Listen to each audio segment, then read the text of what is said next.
आत्ता कदीम पोलीस स्टेशनच्या हद्दीमध्ये मयत अजय आडाव याच्यावरती अज्ञात लोकांनी हल्ला केला आहे, त्यामध्ये त्याचा मृत्यू झालेला आहे. आता पोलीस आम्ही सर्व टीम स्पॉटवरती आहे. आरोपीच्या शोधासाठी पण 2 ते 3 टीम आम्ही LCBच्या आणि पोलीस स्टेशनच्या रवाना केले.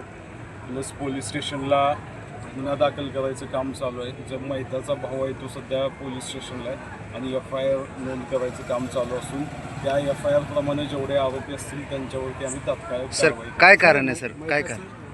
मैताचे काही नातेवाईक अगोदर स्टेशनमध्ये तक्रार असं काही नाही. हा प्राथमिक मी आता त्यांच्याशी चर्चा केली. त्यांच्या म्हणण्याप्रमाणे मयत आणि आरोपी यांच्यामध्ये अगोदर पण काही वाद झाले होते. त्या अनुषंगानं पोलीस स्टेशनला गुन्हा पण दाखल आहे.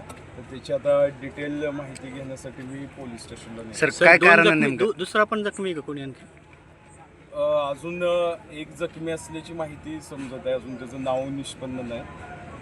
आम्ही टीम रवाना केली. सर कारण काय आणि आरोपी किती आहे सर? याच्यामध्ये यांचं जुनं वादाचं कारण आहे, ते स्पष्ट अजून होऊ शकलं नाही. FIR नंतर स्पष्ट होईल. आणि आरोपींची संख्यासुद्धा आता एक असे समजते, अजून किती आहे ते FIR घेतल्यानंतर निष्पन्न होईल. यात शस्त्रांचा वगैरे वापर आहे? हा, त्याच्यावरती जे हल्ला केला आहे तो धारदार शस्त्राचा वापर करण्यात आला आहे. ते घटनास्थळी सुद्धा आम्ही टीम पाठवल्या. तिथे एक शस्त्र आम्हाला मिळून आलं, त्याबाबत सुद्धा आम्ही तपास करतो. Thank you sir.